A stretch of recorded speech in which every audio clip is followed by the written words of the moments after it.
Welcome to the next session for this Human Factors in Diving conference. I hope everybody's sort of got into how you need to be moving around and interacting with this. The first speaker in Hall 1 is a lady called Diane Chadwick-Jones, who I've known for a couple of years now through my non-diving stuff, I suppose.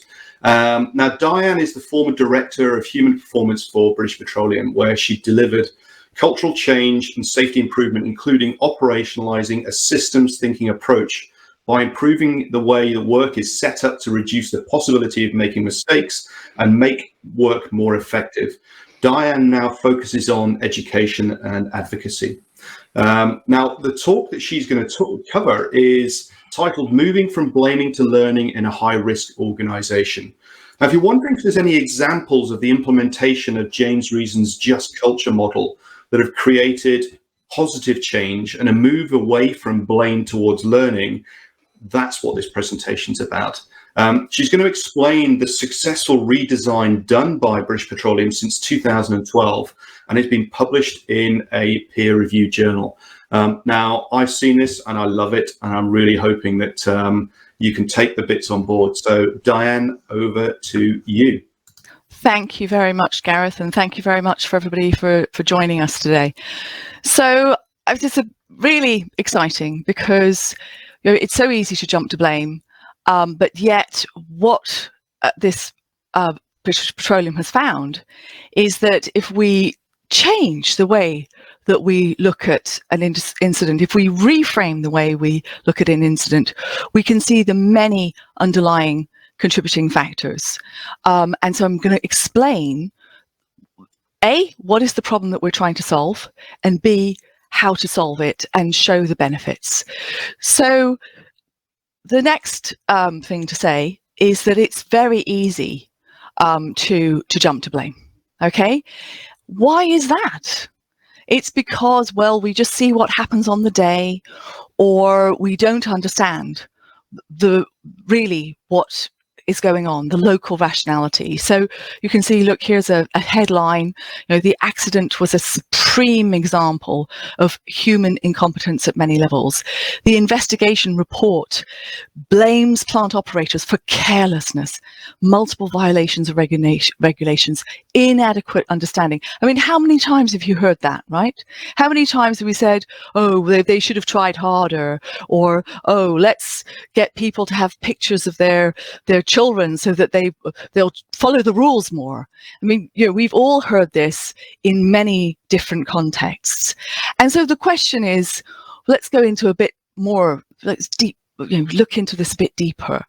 Well, part of the reason for this jump to blame is that when people are in the moment and things are happening around them, it looks incredibly complex, as you can see on the left-hand side. And then, of course, something goes wrong. And then when people who are far away from the reality of what happened on the day look at it, oh, well, in hindsight, it looks really simple. So that's one reason. Another reason is that there is a lot of changes that happen over time in the way that things are set up. So changes in equipment, changes in the weather, changes in the way that, for example, people understand what's going on. It's just, there is always a difference between the situation as imagined and the situation in reality. And what that means is that there's quite a big gap, and that gap can bring in risk. And often it's about, for example, the procedures have become more complicated and people find it confusing. So there's the ability to confuse things. How many times has something gone wrong and then another bit added to the procedure, and then a year later another bit added onto the procedure, and before you know it, you have a huge book of a procedure that then you find difficult to understand. So here's the point, is that it looks as if it's a perfect world, that everything's set up in a perfect way. But the reality is so much more messy than that, as you can see from this wonderful slide by Eric Hollnagel. So then, understanding that we're working in an environment, or we're in an environment, an diving environment of lots of different things going on all at the same time, there are many things that can be confusing to people. So when people make mistakes or things go wrong, we have to see it as a symptom, not a cause. So we have to look at what influenced people. Was it the design of the equipment? Was it the ability to use the procedures? Was there sort of issues with trade-offs and schedule or cost? And so when people make mistakes, instead of trying to change people and say, oh, you should have paid more attention, or try harder, or think about your family, or think about your own life, or your mortality. Instead, it's saying to us that we need to redesign the situation that people are in, redesign the system by making the equipment easier to use, the procedures easier to use, and to surface those goal conflicts. So I wanted to show you the different views of an incident, because it goes to the process, this just culture process that I'm going to talk to you about today, which I'm doing this introduction for, about blame. So this is an incident where there was in aviation, and according to the official report by the authority, there's a whole bunch of focus on the individual. For example, blaming the air traffic controller did not play a role. Blaming the pilots, inadequate use of automation. Blaming the pilots, failure to revert to basic navigation. Blaming the pilots, effort to hasten arrival. But then the airline goes and looks into the situation and redoes their own report. And what they find is instead what led to those issues. So the issues on the left-hand side, those are basically the errors, okay? Those are the symptoms. On the right-hand side, what we have is what influenced people, the human factors, so that there was no standard phraseology for communication between the air traffic controller and the pilots. That there was, instead of the pilots not being able to use the automation, there was an inadequate automation database. That there was a push from the automation vendors to say that this is really working, while in fact the pilots found it too difficult to use. And rather than saying that the pilots were cutting corners to get to hasten the arrival time, in fact there had been further workload put on those controllers. Now, what I'm going to talk about today, this just culture process, which is about having a fair culture, is looking for those underlying contributing factors that lead to the errors. So that's the purpose of this. But what I want to show is that every industry still struggles with this. So the oil industry, the aviation industry, I'm going to show you a little case study. This is a recent one. This is the Air India Express, where there's this plane crash last year in heavy weather, and the plane overshoots the runway and splits in two.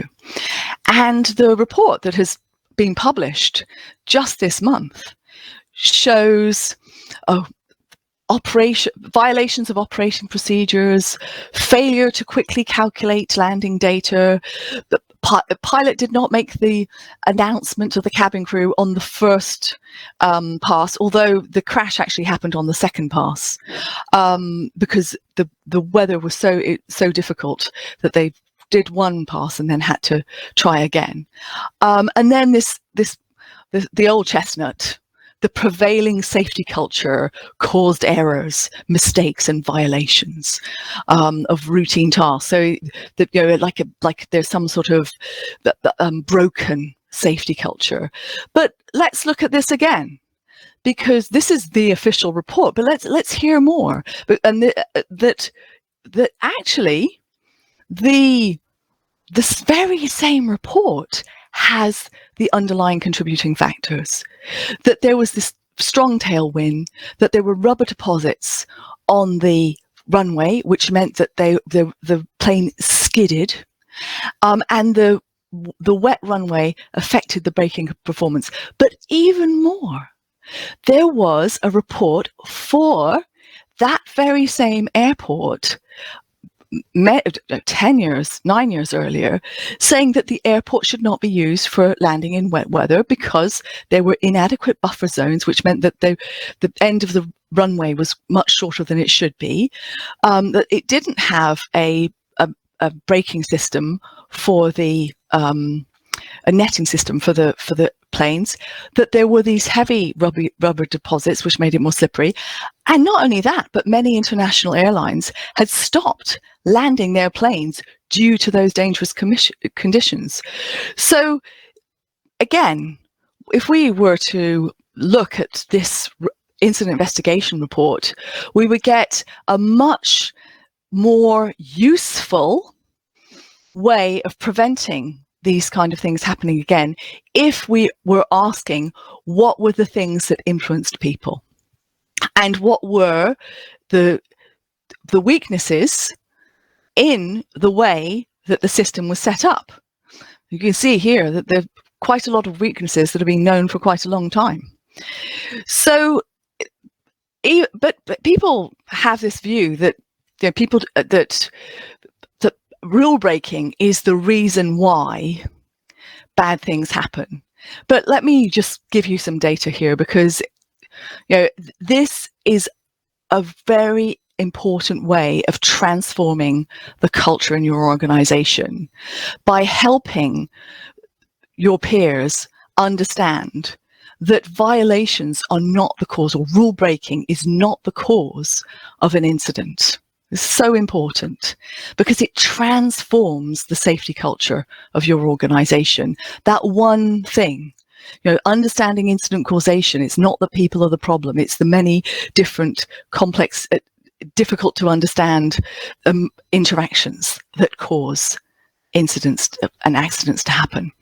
So this is an analysis of data using a human factors framework, showing that rule breaking represents a small percentage of contribution to incidents. So in the aviation industry, and this is quite a way back, so I think they might have said it's a bit less nowadays, 14%. Mining industry, 5%. Rail industry, they saw that most incidents were related to resource management or the way that, for example, schedule is put over safety.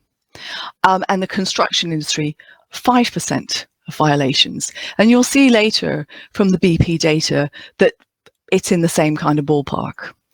And that understanding had a transformational effect on the way that leaders in BP responded to bad news. So rather than saying, when something goes wrong, okay, so who's accountable, and who should be held to account or punished for this? Instead, after understanding this, the leader's response to bad news was, well, so first thing, is anybody hurt? Second thing, how can I help you? But more importantly, what the thinking was in people's minds when bad news came was, we have good people. They must have been in a really difficult situation. Okay, that is a transformation for safety culture, it's a transformation for blame, and it's a transformation for how we learn. Because if we say, oh, well, the reason why it went wrong is because Rachel did a wrong thing, then we would maybe discipline Rachel or hold Rachel to account. If we say, oh, well, actually, the procedures were unclear and there was the problem with the equipment, then we would go and fix that. And I'm going to give you a case study of this, okay? So let's just quickly talk about human factors, because often people think that human factors are the bad things that people do, or the things within people, like, oh, you know, Diane is more likely to not pay attention. She's very bad at paying attention, that kind of thing. But really, human factors are things that make mistakes more likely. They influence how work is done. And the point is that our brains have not changed or evolved. Our bodies have not evolved in the past 40,000 years. So can you imagine that we are using these iPhones, right? We're using these iPhones, but yet we're with 40,000-year-old brains.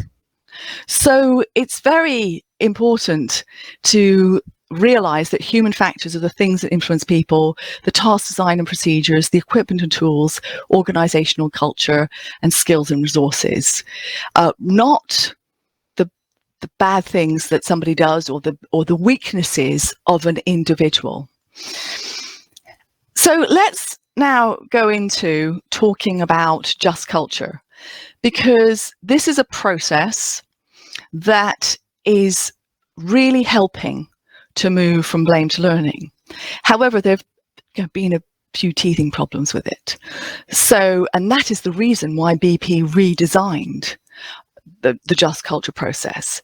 Now, it has a great intent. The intent is about fairness.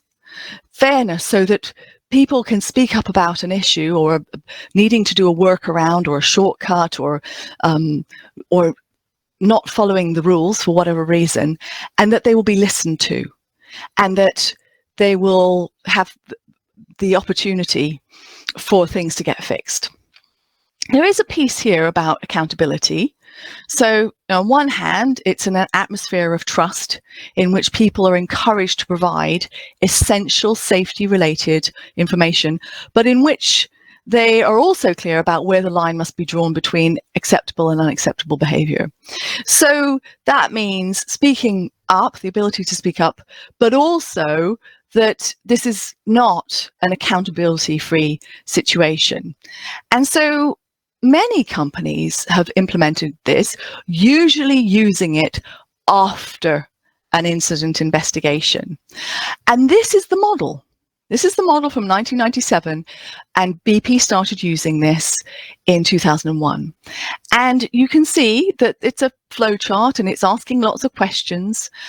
Now, there's some issues, and that is that there's some blamey language in here. Okay, so violating unsafe acts. Now, I've just made them a bit bigger, right? Malevolent damage, abuse, reckless violation, negligent, unsafe acts. Does this look familiar? Do you see this in the procedures of whatever organization you're in, whether it's a diving organization or an industry? This is basically a criminalization of error. That's what we're talking about. We're actually criminalizing people making mistakes. And why is that? Well, because James Reason picked this kind of wording from a quite a famous law book. And this is, by the way, it's written up in the my proceedings, so you can actually go to that article and you'll get more detail. So that was the problem that BP was trying to solve. That we have this really great intent process, but it has some framing language which can lead to people being punished, which is, of course, the opposite intent of the effect. So this is also written up in a research paper And so I'm going to now run through what we did, and with a worked example. So first of all, the result. We redesigned the process so that the questions did not have the priming language, okay, and that they were open-ended questions. So the questions were, so for example, if somebody is taking a shortcut in a procedure, missing, for example, a test of a piece of equipment to see if the equipment is working. Let's go with that. Was the individual asked to do that by their supervisor? Was the expectation clear? If there was a procedure, was it clear, available, and current and workable? So was it clear that this test needed to be done? Did they understand what was required, and did they have the knowledge, experience, skill, and physical capability and resources to do it? So did they have enough time to do it? Had they been trained to do it? And did they have for example, the testing equipment to do it? Next one. Did they intend to act in line with expectations but made a mistake? So, for example, they may have thought they carried out the test, but the equipment wasn't working properly, so it wasn't, or the gauge on, for example, on the pressure valve was not working properly, and so it looked like there was no pressure. Were they following custom and practice, which was common amongst their peers? So what that means is, has this been going on for quite some time, and have actually people been trained to do it that way? Because as I showed you the slide on variability, things do change over time. And so this is a reason why people may do so-called rule breaking. Substitution test. Could another person with the same knowledge, skills, and experience done the same thing under the same situation?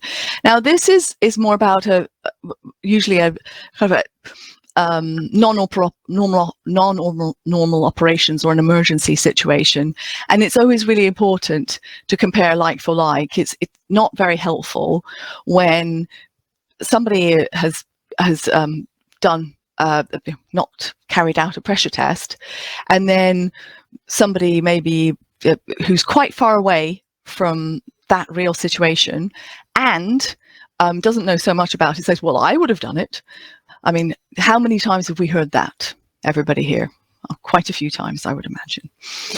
And is there any evidence to suggest that they acted to help self or company to save time or effort? So did they do a shortcut because they thought that it was the right thing to do, a good thing to do? And the last one is about, is there any evidence to suggest they intended to cause harm, damage, or loss? Now, this is the sabotage one, and very rare when this one comes up. So let's look at the whole process here. And what you've got is the questions on the left-hand side. You put in the so-called rule breaking, so not carrying out a pressure test. And then there's guidance on how to interpret the behavior, address the conditions that people work under, work with the people involved, and also to escalate this up the line, because there could be a contribution. For example, in a situation where there's people do a shortcut because they're told that they have to get something done really quickly, and that instruction has come from maybe 3 levels above in the organization, then escalating it up to that level in the organization and saying, well, actually, this was caused by goal conflicts and putting schedule over safety, that helps, because otherwise you don't see the full picture. So let's test this on a shortcut. Let's actually do a little case study here. So there's supposed to be a test for the presence for gas before welding starts, but it's not done. Okay, and you can imagine that if there's hydrocarbon gas around when you start welding, that is going to cause an explosion. So a very bad day. So what happened? So let's look at the first view. Well, So a supervisor issued a permit for a welding activity in a hazardous area that had gas pipes in it without that pre-testing done. And the supervisor appeared to understand the procedure and that there was needed to be a gas test, but didn't request it. So, hey, what do we learn from this? Well, we say that that supervisor's a bad egg and we're going to punish them and move on. Now, let's take the same incident investigation and let's ask those just culture questions. What do we get? Well, we ask about whether the procedure is clear and whether there's custom practice and whether the person has been confused and made a mistake or they've been told to do it by their line manager. And what we find is that the welding policy was clear that a gas test was required, but the permit certificate had a gas test not applicable tick box option. So that's confusing, isn't it? Not only that, but that practice for not carrying out the gas test, that had been going on for a number of years. And what had happened was that there was changes to the setup of the facility, which meant that that wasn't a hazardous area, and now it was, and the drawings, the electrical drawings had not been had not been changed. So the corrective actions were to change the labeling of hazardous areas, change the permit template so that there wasn't this confusing tick box of not applicable, and refresh the site understanding of which were the hazardous areas that were needed for the gas testing. And this is what it looks like against the just culture questions. Okay, so it says here, was the expectation clear? No, because of course we've got this permit form that is unclear, and then we've got the action. Okay, amend the labeling of the drawings and update the permit. Were they following custom and practice? Yes, they've been doing this for a number of years. Refresh the understanding of people on the site on what are hazardous areas. So there's a pretty big difference, isn't it, between saying the supervisor is careless versus what we now learn is something that is about the way that this activity has been set up. So you can imagine how that makes a big difference when people see this. It's like night and day, isn't it? And it makes a huge difference to the safety culture and the understanding of people who are setting the tone in the organization when they see things like this, because it's just so dramatic. I mean, no learning here, a bunch of blame. And then here, loads of learning. And with quite small changes, we really are knowing a lot more about the risk and managing the risk of welding. So now let's talk about even more learning. So from 2015 to 2016 in BP, there were 350 cases of people not following the rules. So I don't mean just incidents. I mean incidents where it was thought that the cause was people not following the rules. And so those were put into the just culture process. And well, what can you see here? So remember, the last two questions are about people doing intentional stuff, whether they're going to help self or company or cause loss. Well, not much blue bar there, eh? But instead, we've got a very high percentage of over 75% of people being influenced by the underlying systemic issues for the activity. That is a big deal. Okay, and in fact, it was when we add everything up, it's actually over 90% are systemic issues, and only 10% or less are people, for example, copy and pasting a risk assessment to save time. Those kind of things, or closing out actions when they've not been closed. They haven't been finished, again, to save time, or because they'll get to it, or they've got a target. So what you can see is that about 24% were related to the procedures being unclear or unworkable. 30% were related to a lack of experience, knowledge, or resource. So people, maybe there were 2 people doing the job instead of 4, for example, on a scaffold. There were 21% where people were confused by labeling or alarms or the tools. So, for example, labeling, where it's 110 or 101, people might go to the wrong piece of equipment. Alarms, for example, if there were 3 alarms a minute and then a new alarm came in, well, it's very difficult to notice the difference between 3 alarms a minute and 4 alarms a minute, as you can understand.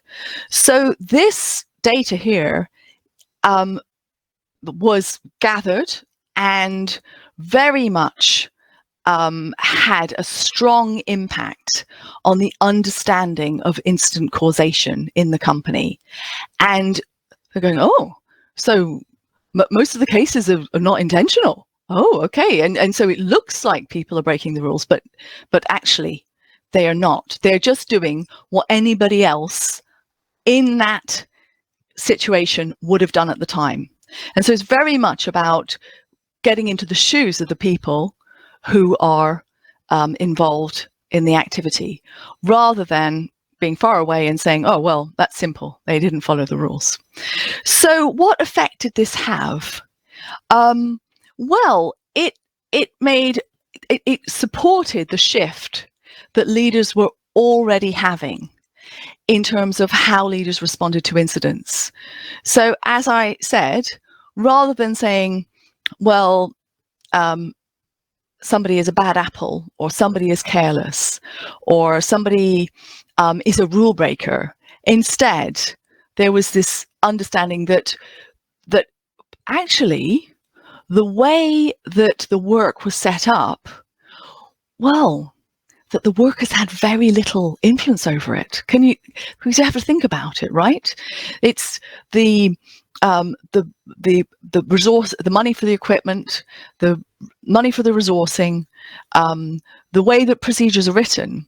The people who are actually in doing these activities, they have actually a relatively small influence on it, while the leaders of the company have a lot more influence, because they decide the resourcing, they decide the priorities.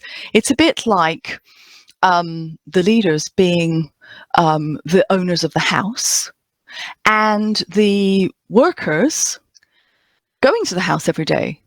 And so therefore, if something bad happens to a worker, well, it's the accountability of the leaders, not just the accountability of the worker.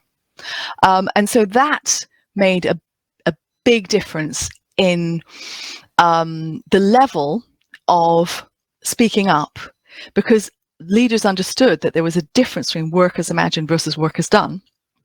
And they went out to the workplaces to look at the activities, to ask about shortcuts or potential rule breaking, or what were the difficulties of the work, and then provided resources to fix those issues, rather than saying, well, you know, Rachel didn't follow the rules, she doesn't belong in this company anymore, which is, some companies do say that.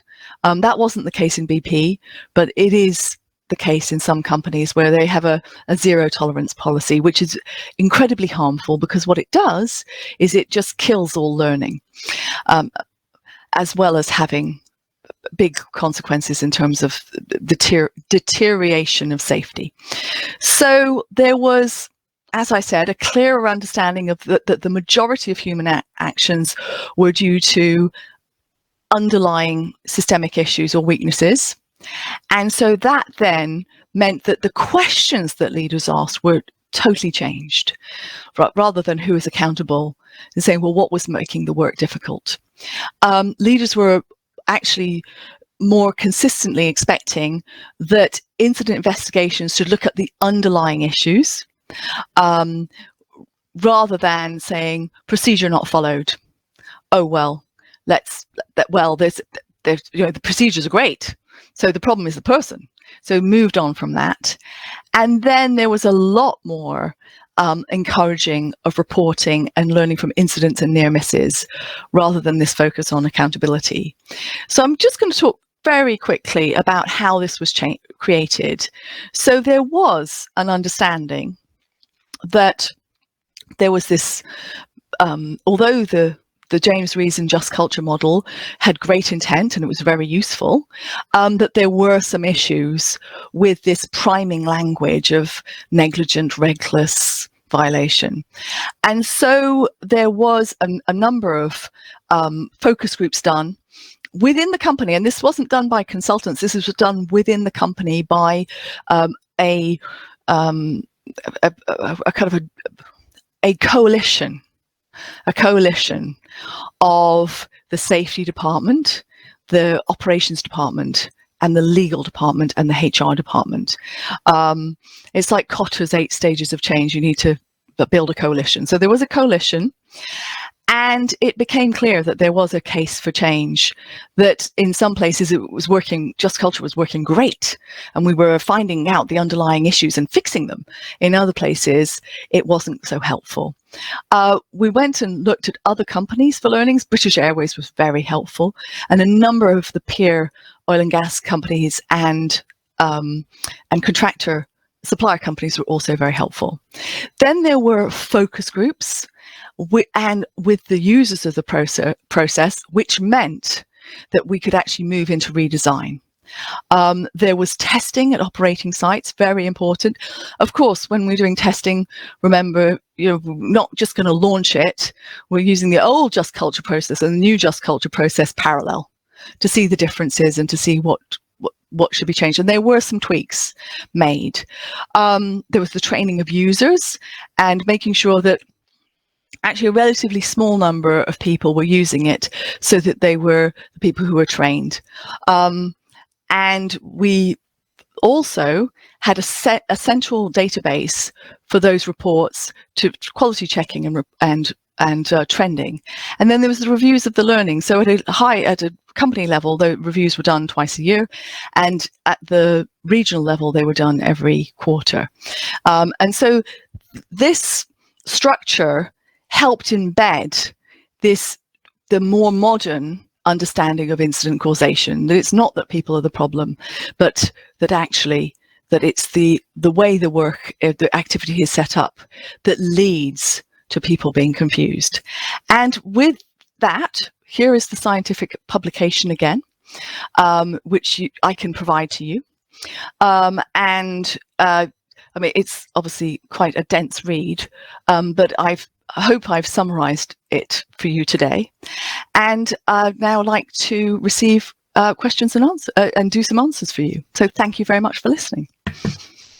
Diane, thank you very much. I love this topic, which is why I introduced you, because it's, it's such a fantastic example of moving from one set of behaviors that had become the norm into another, and the transformation in terms of learning is fantastic.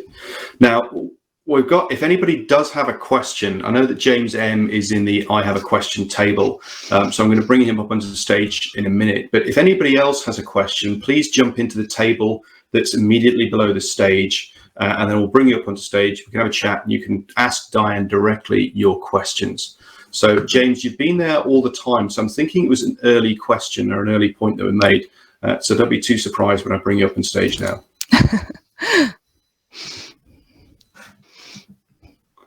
And you have to accept that invite. Here we go. Oh, here he comes. Hello, James. James. It's very pink where you are, James. Can you hear us? It's Ouija board time again. Can you hear me now? Oh, We yes, can we can. Okay. Yeah, I think I entered that incorrectly.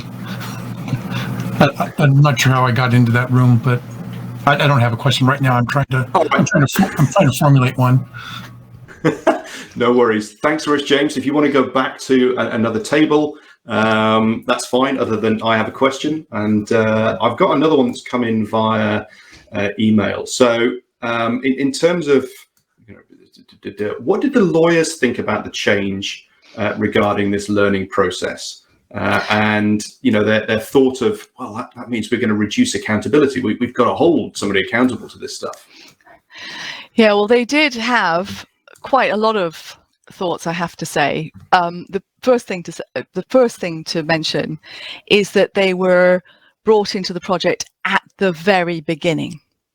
Okay, and the interesting thing is that the lawyers also had a problem that they were trying to solve.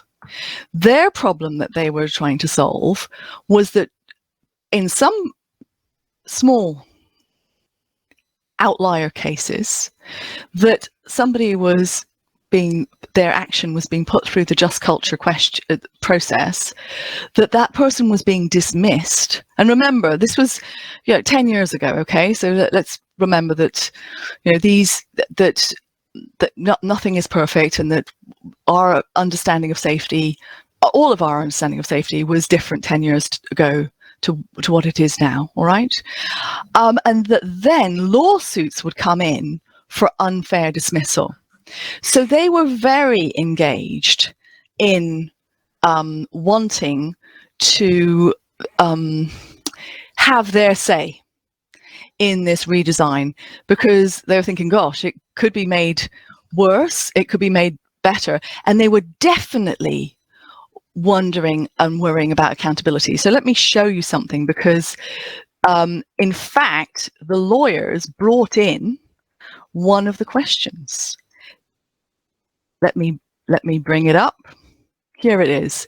So the very last question, this question here about save time or effort: is there evidence to suggest that they acted to help company to save time or effort? This is the question that the lawyers helped us with and gave us, because they said, well, it doesn't make sense to have a no accountability culture. We do understand that most of the times that people are influenced by human factors and by the surrounding situation, but every so often we also know, and we see it ourselves because we're the lawyers, we get to see these kind of cases, that every so often that people do things intentionally, and so we want to make sure that is captured.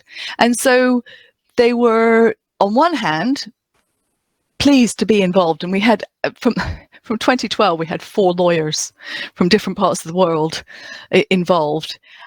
So they had a say in making sure that that there would be less effects on people, that there'd be more fairness, let's put it that way, that there'd be more fairness, but at the same time that there would be this piece of accountability.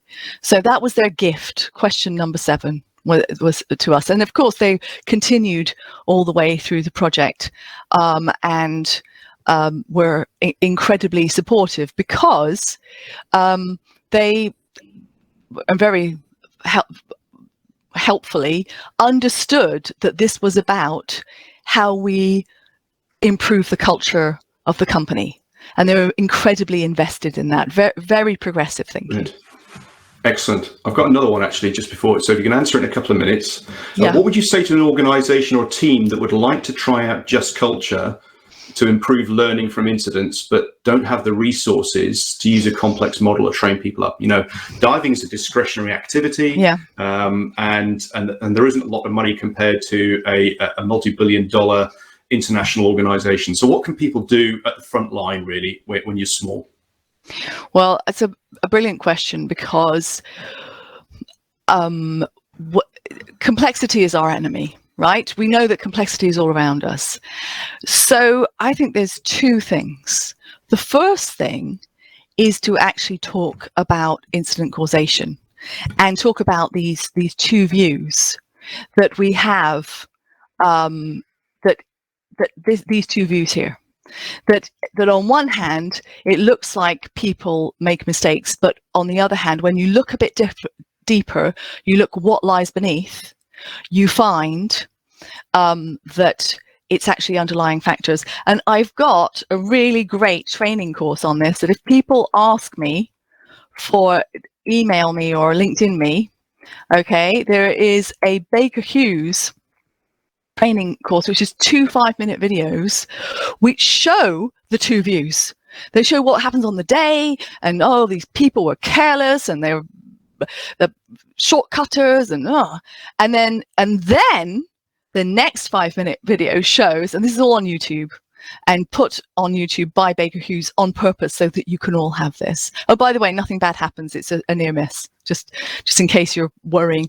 That's not helpful to show vivid images. It causes people to recoil. So anyway, the second video is about really the context, all that context that drove the behavior. And there's also the Energy Institute toolbox safety moments, which I can also give you, which explain all of this. So that's the first thing, is to speak with your team or whoever you're working with about incident causation. And the second thing is that actually just use these questions. Use these questions. They are free. Okay, free to use. That's the reason why BP published the paper, is so that you can have them.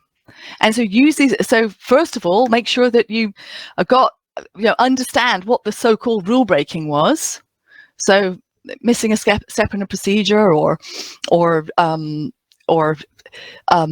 copying pasting a risk assessment, or not doing a gas test, or not checking equipment, whatever it is, and just go and ask those questions. So those are the two things I would recommend. One doesn't work without the other. You have to do the education bit first, because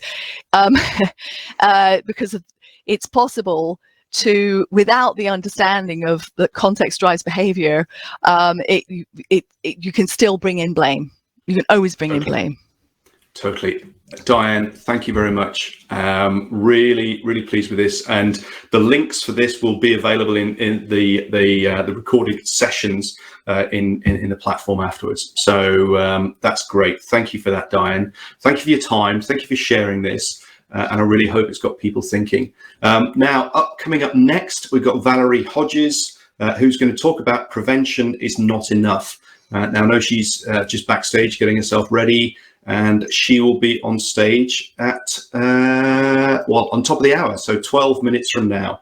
So any questions or anything else like that? In fact, finally, if you've got any questions for Diane directly, if you go into the lobby, there is a room there, and there's a table that says meet the last Hall 1 speaker.